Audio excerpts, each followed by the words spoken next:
Hello. Hey, this is episode 209, Nailed. I'm Peter Gould, executive producer, and I wrote and directed this one. Hey, everybody. This is Vince Gilligan. I'm another executive producer. And I'm Patrick Fabian. I get to play Howard Hamlin. My name is Larry Benjamin. I'm a re-recording mixer, post-production audio. And I'm Chris McCaleb, and I co-edited this episode along with Kelly Dixon. And did a hell of a job. You guys split up the episode. So you cut some scenes and Kelly cut some scenes. Is that how it works? We did, yeah, and it was not unlike 207. It was kind of all over the place because of the way it was shot. So it was not sort of split down the middle. Yeah, because we shot all over the place, and of course this is our teaser with Manuel Uriza. Manuel Uriza, the truck driver, is a great guy. I direct him again, and I got to direct him. He's in again in that next episode, 210. Great guy. Hey, before we get too far past it, the bobblehead on the dashboard of Manuel's truck here. Sabrosito. We love Little Tasty. Little Tasty. He's a major character for us.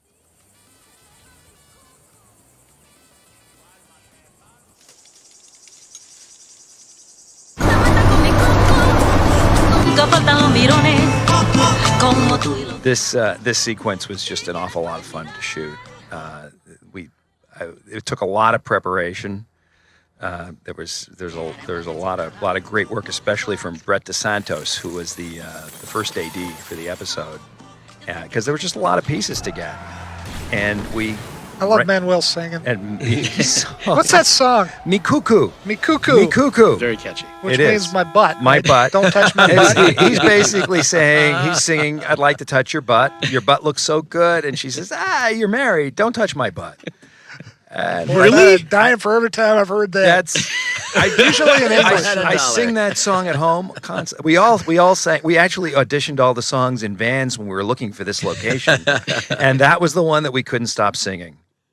And Manuel, he does such an excellent job. Talk about this damn billboard. I love this thing. That did not exist until you guys showed up, right? That's right. This billboard, of course, was constructed by the brilliant Tony Fanning and his art department, and you'll get better looks at it through the sequence. And it was a thing of beauty. It really is something. It looks very real to me. And this was just so much fun to shoot. It's not giving too much away to say that the weather keeps changing, which I used to notice when we first started cutting it. But why did you allow that to happen? Now that now that our colorist Ted Brady got through with it, it really all feels like one thing, and that's great. Of course, we were out there at that location. We had 2 days of shooting, and we only got really a day and a half because we got rained out. But the crew was hustling and just did an amazing job. That's really How many setups? Because I was trying to count watching it this time through from the beginning, from on top of the car to the side to the bobblehead. Any idea? Any ballpark? It's a lot. There are storyboards. Ted Stampiak, who's a storyboard artist I've worked with on 3 different episodes between this and Breaking Bad, and I worked very hard trying to figure out exactly how to do this.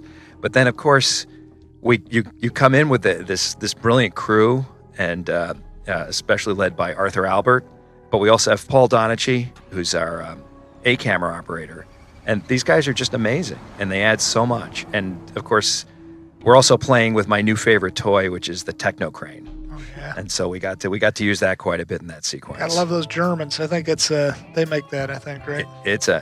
I think so, and they did a beautiful job. And a Techno Crane, for folks that don't know, it's a very smoothly telescoping arm that goes. It cranes up like a normal crane, but it also telescopes directly in and out, so you can get some amazing shots with it you can't usually get with other cranes. It's the kind of crane that is where the camera is remotely operated.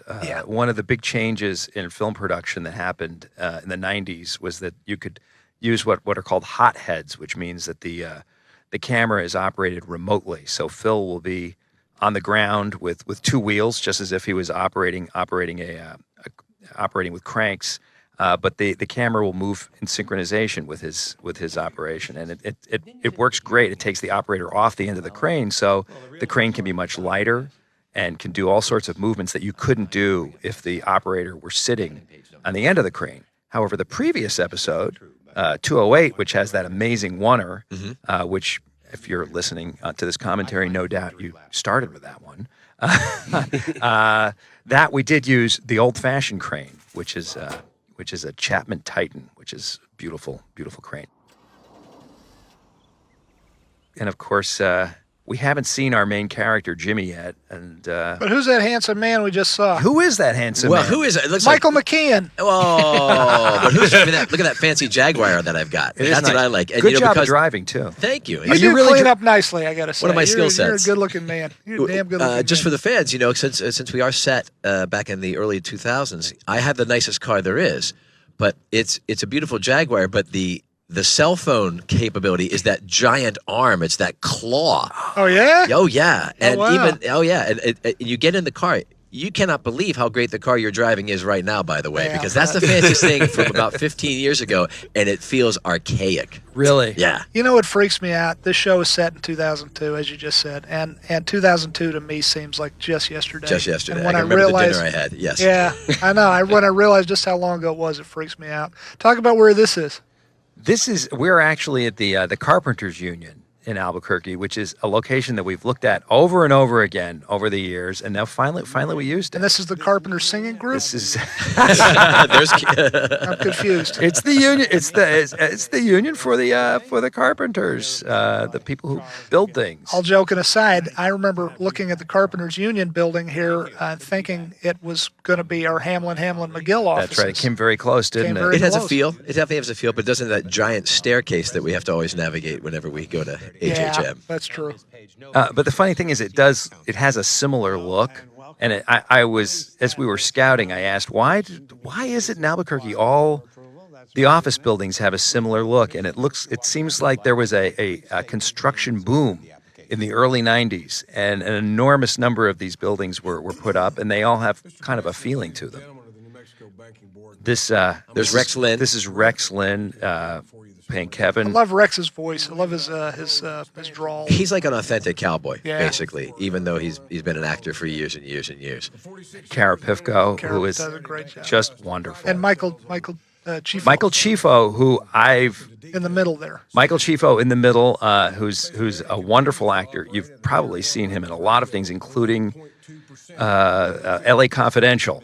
He's an actor who's always working, and Who's in L.A. Confidential? he is, I believe, a coroner. The coroner. Ah, okay, yeah. And We see a lot of him, actually. He is a wonderful, wonderful actor, and he's somebody I know his wife, Beth Grant, who is also an actor, a terrific actor. So you're saying in this business is all who you know? Well, There's no talent I've been involved? I've been looking for something to get to work with either one of them. This was just he came in and he was the guy for this role, and he is wonderful. And this was such an interesting, fun scene to do. I was lucky enough. I actually have written, not on Breaking Bad, but for HBO, I've written a lot of scenes of men in suits yelling at each other, especially Too Big to Fail. And so this is my chance to get to write one in our style for this show, and then get to direct it the way that I've always hoped to see it. So It's that thing of people have always asked how come we don't see Howard or Chuck practicing law, right? Because they want to see that. They always say, "Where's the courtroom stuff?" Because there's not a whole lot of courtroom stuff going on in a legal drama here. And this is the closest as it gets. And what I really like about what you write in this scene is there's an inherent. He says victory lap when I pick him up to the house, and so that's what we're here for. We already know the end of the scene. We think. Yes. And what's really interesting is to watch it and feel it break down. And it breaks down between the judge and also our clients. And all of a sudden, at least from my perspective, I think Howard all of a sudden feels very exposed, and he realizes that the man, his knight in shining armor, is wounded.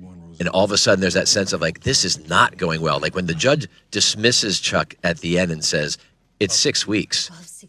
Like you realize the next exchange is going to be mean. At least that's the way I feel it. Oh yeah, absolutely. That's Oh, right. absolutely. He's shut down there. Absolutely. that's right. And I love what you're doing there. What you're doing there is so it's Putting on a good face. That's the fun thing about a scene like this. I've actually never directed a scene with this many speaking roles, I think. Oh yeah. If I were to count them up, and every one of you is doing something interesting and it's right for the moment. And it was. I remember Kelly and I had a challenge because we sort of wanted to see everybody all the time. If I may. Yeah, Kara's got these great sidelong glances as well, and it's. I always think of Howard thinking that there is always a camera on him. He's assuming even if he's not talking, someone's probably looking at him anyways. That could be a good thing or a bad thing. Well, it could be, but I think also in this case, I'm sort of I'm the presentational letterhead. Here, the head of the agency's come down. We'll all go to lunch afterwards, right? That's Absolutely. right. And the fact that it goes awry is such an embarrassment, and the fact that Kara and Rex, immediately sort of throw us under the bus as well. Well, Chuck does provoke her. It tells her she's muddying the waters. Okay, stop taking her side. I'm scared of Rex here. I think he's a big guy. He is a big guy, and he looks very angry. He starts off so happy to do his little speech. Chris, did you cut this part? Was this? No, this is Kelly. This is Kelly. We divided up the sort of larger scenes. Gotcha. And she took this one, and I did one that's coming later in Chuck's house. Okay, gotcha. Yes. And I remember in Albuquerque watching the editor's cut and being so happy and feeling like this is really going to work. And by the way, the very fact that we can't tell who edited what speaks it says many good things about you, because Kelly and Skip are two of the best editors in the business. And when you co-edit an episode with Kelly, and when Curtis Thurber co-edits an episode with Skip McDonald, and we can't ever tell who did what. You guys are all pros. You're all top shelf. Well, thanks. I mean, I had some really good teachers, and Kelly is the primary one, so that's very flattering. And you're working on Fear the Walking Dead now as an editor. I am, yeah. Yeah. I sure am. Congratulations. Thank you Great very show. much. But you left Mike Behrmantraut with us. Yeah, Mike Behrmantraut. If you have the internet, you can follow him. I do follow him. It took me a while to figure out what that was. He's a 5-foot stuffed bear, and he's my assistant. He's got a mind of his own. He specializes in Avid and murder. That's right. That sounds about right. So, Larry, let's get you into this conversation. Yes. You brilliant man, you. Oh, thank you very kindly. So, tell the folks what you do in the show, and we'll speak to, because you're very modest. We'll speak to how important it is. Well, thank you. Well, it's myself and a team. My partner Kevin Valentine, who does effects. I do dialogue and music, and any looping that occurs, any lines that we want to replace for either performance reasons or sonic reasons. And we work under the guidance of Nick Forshagger, and Nick is the sound supervisor, and he and his team do a wonderful job of editing the dialogue and editing the sound effects. And Catherine Madsen is the supervisor, who's worked with Patrick and all the stars of the show. And those guys coordinate with me, and we mix all these disparate elements, dozens and dozens of tracks of dialogue and sound effects and music, and kind of make the tapestry, the soundtrack, if you will. And there's some very good specific examples in this show, especially towards the end, where we start layering things in more and more. For instance, this scene, all the voices that we hear in the background, we have a group of actors that come in, they call it a loop group, and they do specific conversations that are occurring in the bar. We put in source music. We have our wonderful music supervisor, Tom, who provides this great palette of music that maybe is playing from a jukebox, kind of the clinks and things like that occur. We try to make it as organic and real as possible. And you guys really are so collaborative and wonderful to work with, because you really encourage us to kind of take it very far. You do you and the crew, you and Kevin and Nick and the whole crew do such a wonderful job. To explain to the folks why you wouldn't just record all the clinks and the music playing on the jukebox and all of that live. Well, we wouldn't have control over the volume of things. If Jonathan Banks here is speaking, we wouldn't be able to lower the music if it were actually being played live on the set, or same thing with the background voices. Right. So everything is put in separately. That way we can control it. We can dial it out, raise it. You have infinite And also when control you're that editing. way. Yeah.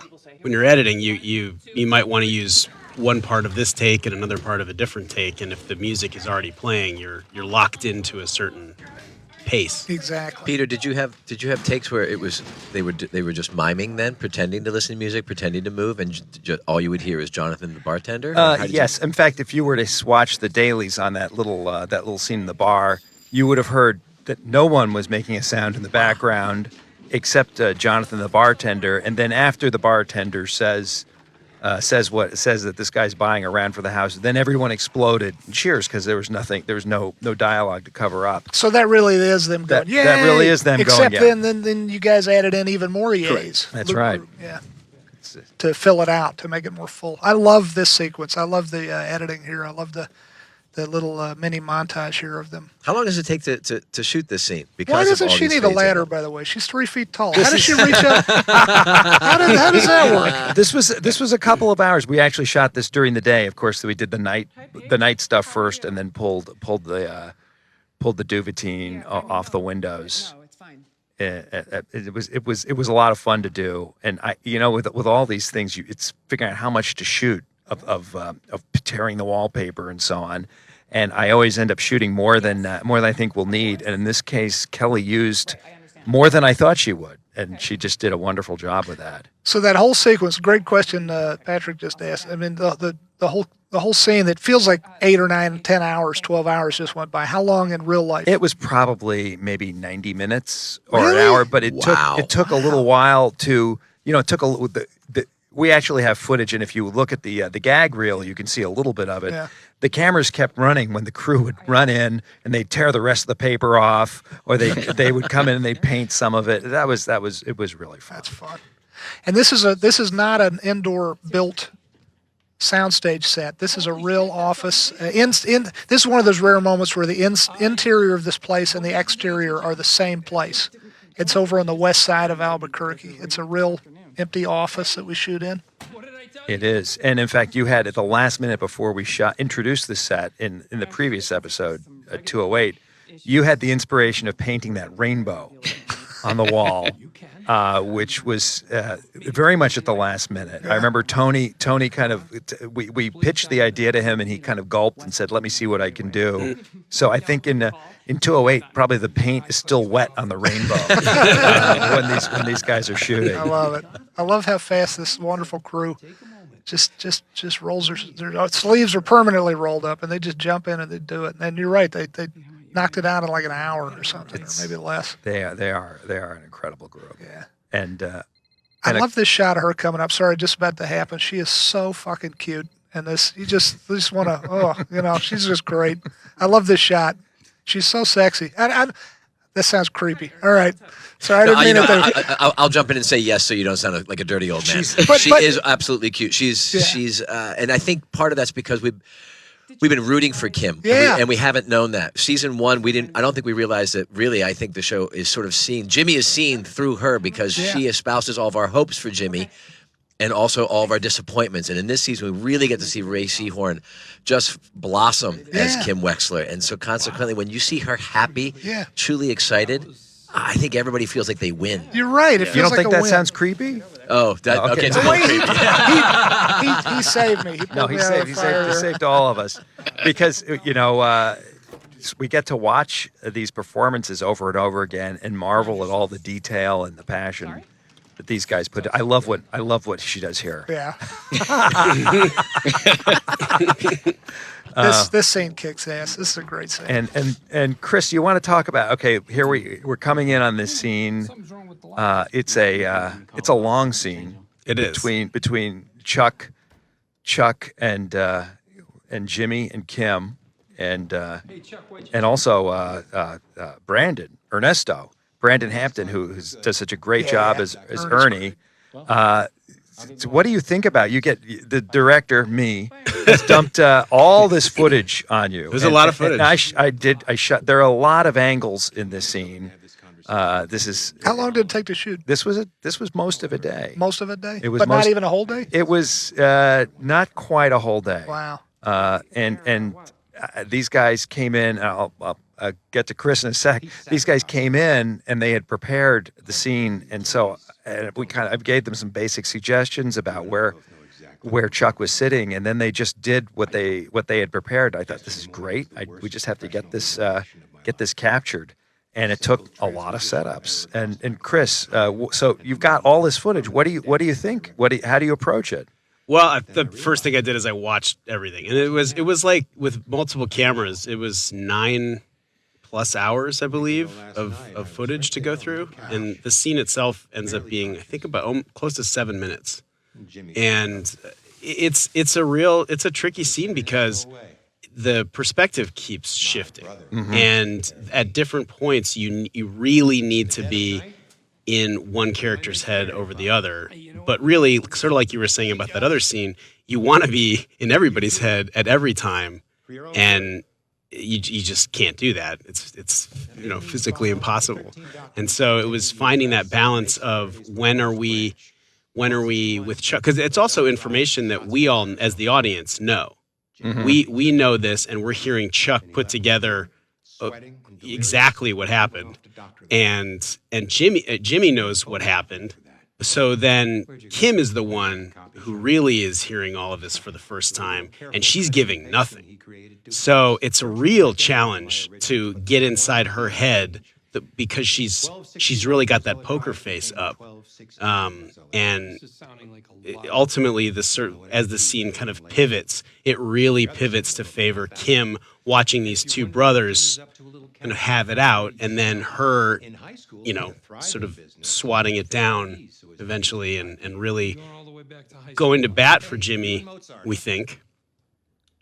I love the way you put that, and I think that one of the things I hope all the filmmakers out there are listening to is that Chris is really talking about the story and how that manifests. Sometimes it can be as simple or as complicated as adding a little bit of heads to a shot for a character to take a little tiny pause, or cutting out a pause, and most of all, using takes, because all these actors, everybody here is giving us variations, take to take, and having to choose which variation to use. It all has to be guided by just what you said, which is the story. Is what are we trying to say here? Which is fascinating hearing him say that, because as for any actors out there, performers, there's no way you can possibly keep that, or should you keep that in your brain when you're playing the scene, because playing the scene has to be just playing the scene, talking and listening, getting your intentions and all that sort of basic stuff. And if you start trying to cloud your head with what Chris's job is or what Peter's job is in terms of orchestrating the tone and whatnot, I think you're dead in the water. And I think why this sings so well is because, he mentions the poker face of Kim. She's got a hazillion things going on in there. But she's him having to illuminate that is the real challenge. And I wanted to say that too, because yes, she does have a poker face going, but beneath it, you can see a whole world. I love this reaction. Look at this one coming up. I love that. She is actually perfect time in there. She is doing a whole universe of things here while maintaining a poker face, the lawyerly poker face here. So wonderful acting, and it's also a good thing for folks listening who are actors or want to be. There's just as much, you can speak to this better than I can, Patrick, but I'll say it seems to me that there's just as much acting going on when your mouth is closed than when you're talking. Oh, she talked about this scene in particular because she realizes how pivotal it is for Kim's character in the arc of the show, right? Yeah. And also with her relationship with Chuck and her relationship with Jimmy. And yet she's not given the words to use as a weapon until towards the very end, which she uses rather judiciously. Yeah.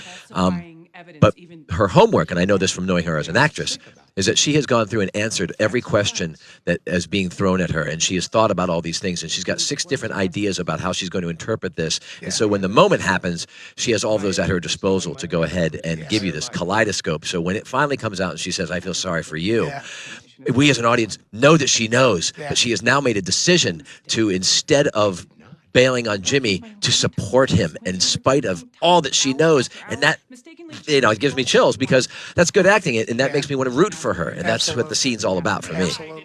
And all this great acting without a word. Now she's talking. She's got all these but before amazing, it's just in her eyes. It's just as much great acting. It's probably harder at that point. And it's just something to be said for folks who are not actors. The person talking right now is not an actor, but I've watched a lot of great acting, luckily. And you got to work that much harder when you're listening. And because that's a hallmark of bad acting, when you could tell someone is just waiting for their line, and otherwise their face is just dead. Vince, I'm sitting right beside you. I was just so you know. That is definitely not you, my friend. That is, we don't have any bad actors on this show. Don't. Well, we really don't. We're really blessed that way. This is another scene that we've talked about this a bunch, where that things that I love about the writing of this show and of Breaking Bad, where you have a scene where 3 people have completely opposing goals in a scene, and they're all right. Yeah. Every one of them, I mean, from their own perspective, each one of them is right, which is that's a very real life thing that everybody could be in an argument and everybody from their perspective is correct. And that's way more dramatic, because how do you navigate that? Yeah. I love that cut. I love that cut too. And I love what you just said, Chris. Yeah, I agree. Those are the best scenes writing wise and you did a great job writing that scene. That was fun. It was fun to write. And Michael did an amazing job. Michael, that is like a 5-page monologue almost. That's right. And he did it all day long. You know, so he prepared it, and then he did he did everything you saw there, he did over and over again. I'm not laughing at Michael McKean. I'm laughing at her punching. She's really nailing it too. Yes. She's not holding back. And Bob didn't want any padding on his shoulder. You better watch out. He was very man. insistent. So I let him do one without padding, and then I think we snuck padding on after that. Yeah. Prudent. Well, we don't want him to have bruises and scenes coming up. Well, you do that 8 or 10 or 12 takes, she's going to mess you up. You're not going to be able to lift that arm. I love this scene. I love this scene so much. How long did this take? I visited the set this day. You did. This was a good chunk of the day. I think we did another scene after this, and then you can see the kids are wearing coats because we started first thing in the morning and it was cold, and we wanted to kind of. It was hot when I was there. Yeah, it got hot later. The temperature really ranges all over the place. Albuquerque tries to crack you. I you know, know, it by does. changing the temperature abruptly. You gotta be strong to live there. And everyone on the crew has to have all these layers and have a place to put them. This was a fun shot Love this to do. shot. Yeah, we had to. And if you look way back there, that's actually the location where the skate twins in the pilot tried to scam Mrs. Kettleman. It's way back there. I love it. It's all walking distance. The internet has loved freeze framing that and putting it up with the Abbey Road shot. I love it. I love it. Well, of course, you can't have a row of people like that without thinking of Abbey Road. I love this girl so much. Yes, Haley is great. She did such a good job. And Bob is great. And you know, this is all written out of my own insecurities about chins and colors. I think the character is a really good makeup artist, but she doesn't understand the soft soaping that's necessary when you're dealing with folks' appearance. Haley Holmes. We're thinking our backstory is that Haley, because these two camera nerds probably couldn't get an actual girl to hang out with them. So this is probably drama girl, we call her, is probably the tall guy, sound guy's, Julian Bonfilio's sister, we're thinking. Not Julian's, but the characters. Yes, the characters. Yeah. And by the way, we love those two guys. I'm talking about their characters being nerds. The two real life guys are great guys. And the other thing to know is that there is, of course, no flag in this schoolyard. That is all. That's something that we brought in. That's a set piece that Tony Fanning and his art department had to build. So fake brick and all that. Fake brick. Oh, you're kidding! Fake brick. I didn't know that either until the end of editing. And it had to be heavy enough to support that immensely tall flagpole. Giant. And it is a big flag. And of course, we have also have special effects. Werner Hyland and his guys blowing the flag with fans in some of these shots. And you named it W.H. Malden. That's right. Bill Malden. Right? Bill Malden, the brilliant comic artist from World War II who created Willie and Phil, who were the iconic World War II dog face trench dwellers, GIs. And he was from Albuquerque, and I think they should have a school named after him. I love it. You know, Ernie Pyle actually lived in Albuquerque, the other great World War II correspondent. So, got to give a shout out to these two lovely ladies. Roseanne Vow and Wendy Scott, the principal and the secretary, are so good. I love this bit here. I love with the secretary. I love when he throws to her. Good. I love that expression. I love that look at her face. And this little line was Bob's improv. And we don't do a lot of improv, but that was, you see, she Look at her gets it. face. Look at her Look at her face.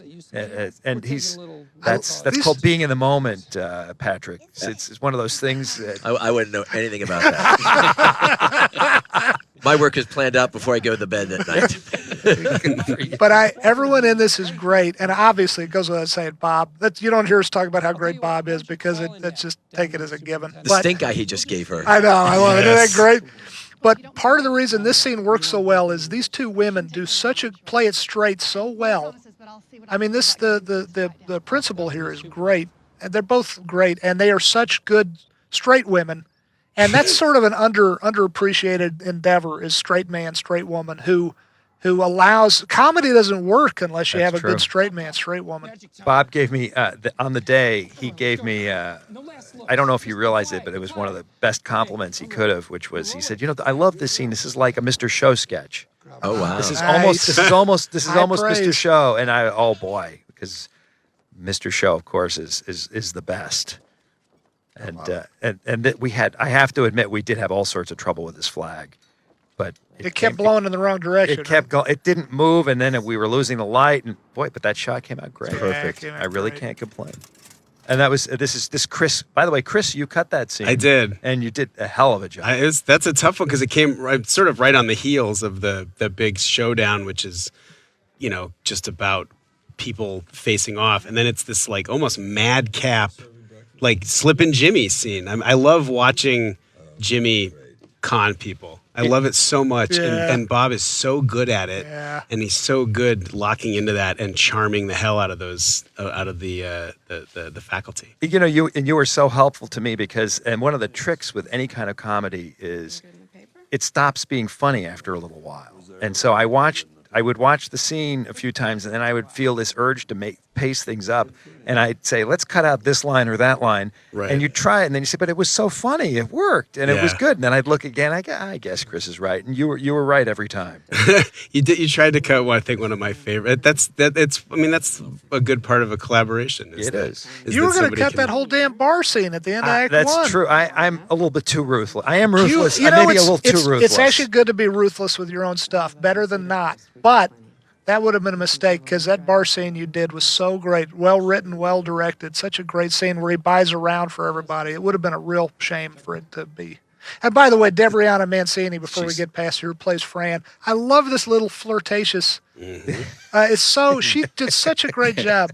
And it makes you think, God, why can't this guy just stop getting uptight about, and by the way, it makes perfect sense. He's uptight about Hector Salamanca threatening to kill his family. But just, you think ahead, because the folks listening to this, no doubt you've already seen all the episodes. It's just, what a shame we can't leave certain things alone and just go on with our lives. Mike in this case, if he had just left all this stuff alone with Hector, the Good Samaritan coming up here wouldn't be dead, and maybe you could just be happy with Fran. It's like a little glimpse of a sliding doors kind of alternate reality that'd be a happier one. Hey, what are you guys going to do if they actually finish this building someday?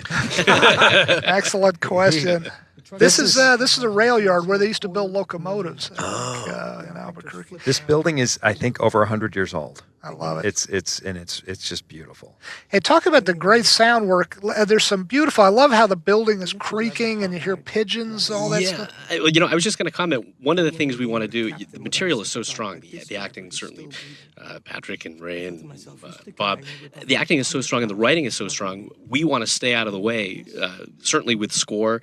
I mean, Dave Porter does a fantastic job with the score, but we reserve it for moments when it's really impactful. Otherwise, it loses its impact. And the same thing with us. We try to be more subtle and support the story as opposed to showcasing it. And this is an example of this building. We kind of had to keep it alive, and under your guidance, we have the sounds of pigeons in there. Maybe they're nesting up in the beams. The building is kind of blowing in the wind and settling, and it's creaking.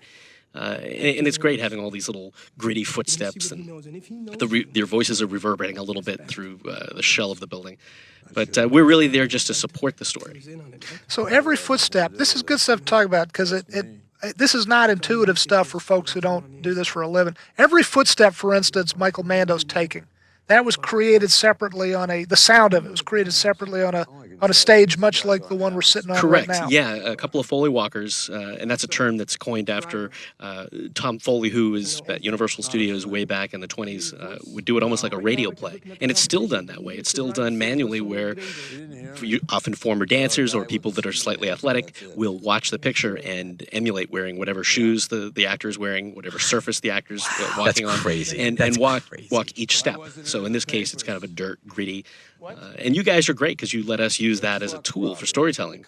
And it is storytelling. There's some particular, I say it, that's a good thing to talk about right now. There's some particularly good Foley of those boots he's wearing, especially with an earlier bit where he walked up close to Mike, and you can hear that there's water on the concrete. That's right. You can hear there's a little bit of grit on the concrete. And again, just to point out to the folks, there's no separate mic on that stuff, so it has to be added in later. Correct. That's right. And there's a real art to it. On the set, Phil Palmer's really focusing on getting the dialogue, and capturing the what the actors are doing with their voices, and so everything else has to take a back seat. It's true. But the great thing is that Phil does such an extraordinary job of recording the dialogue, and it is so clear that it gives us the ability to have more world around the dialogue. We have a clean palette, a nice slate to work with. And Philip is great. I mean, very creative. Chuck's Mylar coat, he actually fabricated one made of vinyl. So it does make some noise, but it doesn't interfere with the acting. So we can later put in that Mylar crinkle after the fact. I love it. I love it. You guys are just brilliant artists. You guys make this stuff sound so good, and it's good in the best possible way, which is you don't, hopefully folks who are experts in the field like you are can appreciate it for the artistry of it. But most folks watching it, you don't want them to notice the great. It's a weird job you have in the sense that you work your butt off to make it sound great, but in a way you don't want people paying too much attention to it. I had a teacher who once said that sound is the back door to the audience's emotions. And it goes past, sometimes it goes past your conscious mind and goes straight to your animal mind, to the emotions. And that's, and we you guys just make such a big difference to the show. Absolutely. Later on in this episode, there's a scene that I'm going to suggest, folks, if you're really interested in filmmaking, watch without the sound, and you'll see how much, especially whenever we do anything subjective with Chuck, how much that sound adds. It's so really much fun incredible. And I can't let the scene go by without saying Michael Mando just did a wonderful job on this scene. He was so emotional; he was tearing up a bit. That's true. He was sort of out of his control a little. He was tearing up, and I think the character is trapped by his own actions between these two bigger than life guys. Rewatching this, him reaching for the gun, and then Mike telling him to put that gun down. I mean, you would think Nacho is a live and die by the law by that. He would just waste him, and that's it. He'll deal with the problem later. Yeah. But the fact that he thinks about it shows that he has a conscience, and he's not done with him yet, which I think is a great move. Love it. Back still to one last thing, well, not last thing about sound, but just then, as he was finishing up with his toothbrush, Nick Forshager found a wonderful little bit of last water draining down the bathroom, the sink drain. I love little touches like that, and just little stuff like that he found at the last minute for us on the mix, I think. Just great. Just makes the whole world work. And here, this is a set, right? This is Kim's apartment, which is a set on the stage.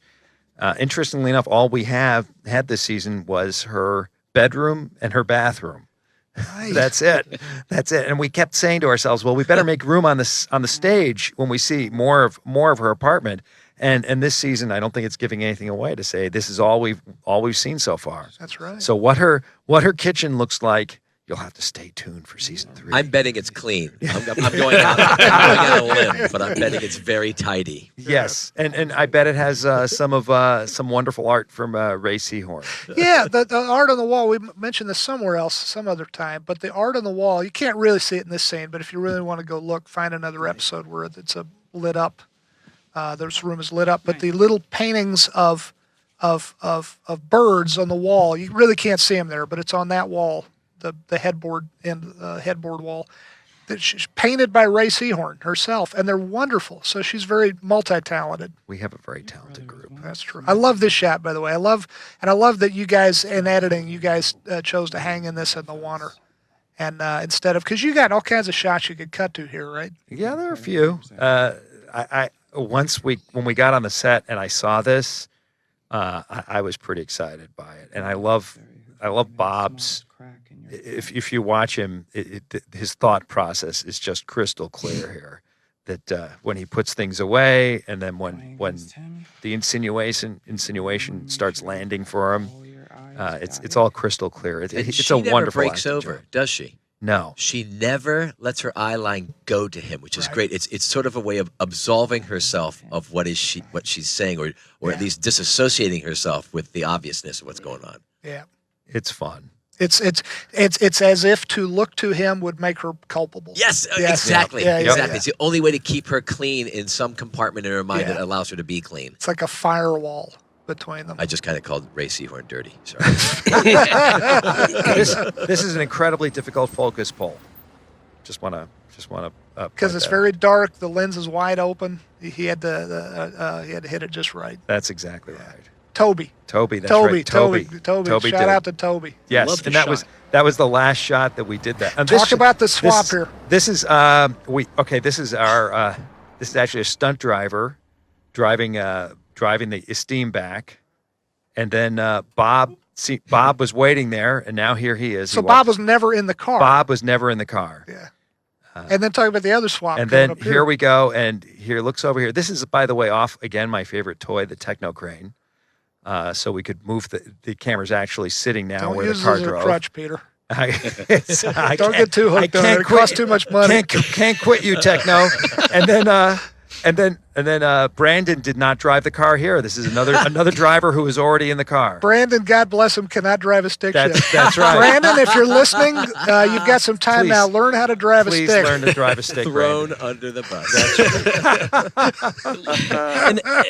And the name of the shot, it's called a Texas. It's a swap? Texas swap. That's what we call it, a Texas swap. And the classic version is somebody falls out of the stuntman falls out of the frame, and then your lead actor pops back up. We did it in the pilot of Breaking Bad. Stuntman doubling for Aaron Paul, wonderful young stuntman, falls out of a second-story window, and in his boxer shorts lands, and then Aaron Paul pops up in the frame. Yeah.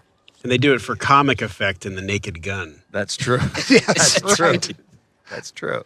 I think Vince, it's safe to say you and I both love the old tricks. The old tricks you could always do these things digitally now, but there's something so wonderful about doing it on the set and having that timing just work perfectly. Just makes you feel good. And of course, this is Alicia Yaffe, who's just fantastic. And you know him personally too. From back in the day, yeah, we worked together on an internet series that we made, and he has a collective of filmmakers as well, and that's what we sort of met in our dealings on the internet.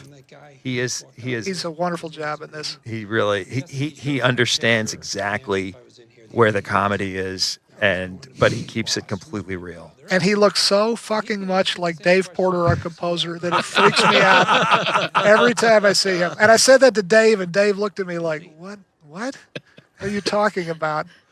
And I don't know. To me, he looks like Dave. So much so that I call it technically calling him Lance Porter. Yeah, Dave Porter's brother. He might end up being called Lance if we ever find out his last name. Who knows? This is just a thing between brothers. I also have to give a shout out to the amount of freedom we have on this show to do things like the Karnak shout out that Jimmy did just a moment ago.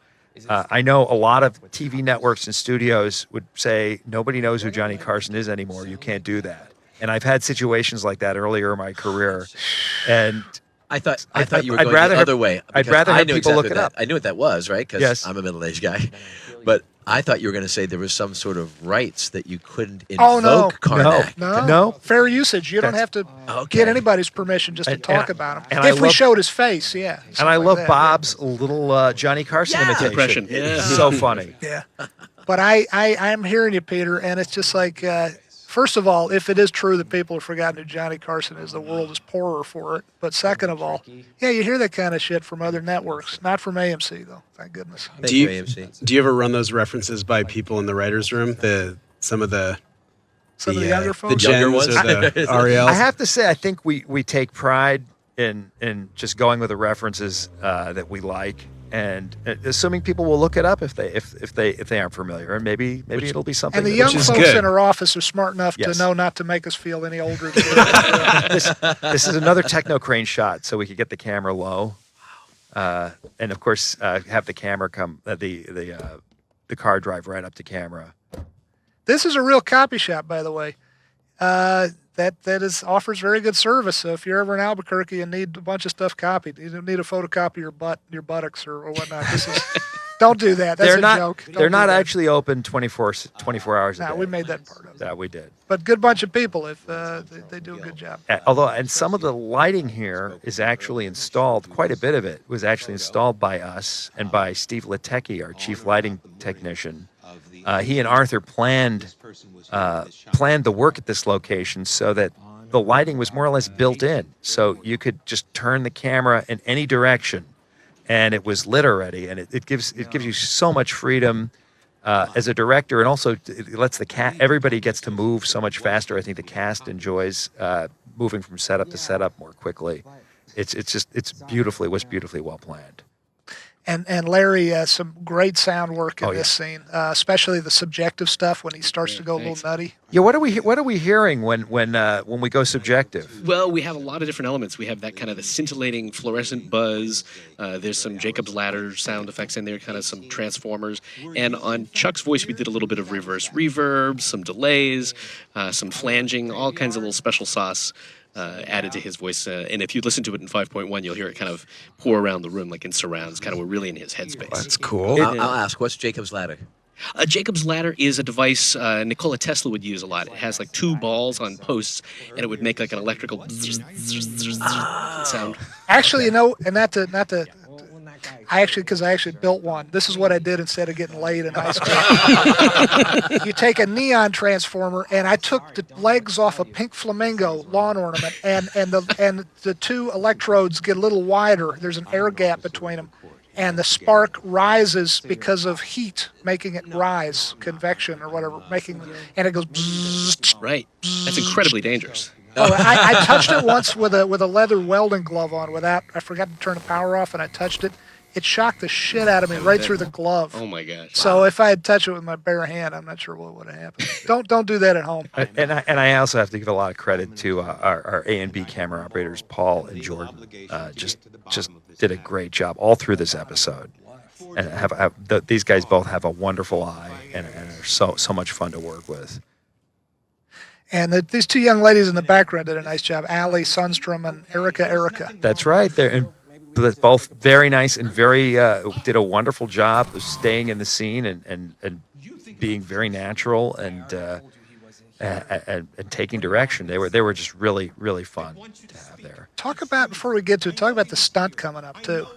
Oh, wow. Well, and also that shot of Chuck, that one we just cut to, is that the camera mounted to him? No, we did mount the camera to Chuck later in the scene, coming right up. That actually was just a low angle on a slider. Oh, okay. This we do have the camera mounted to Chuck, and the stunt itself was devised by Al Gatto, who's our stunt coordinator.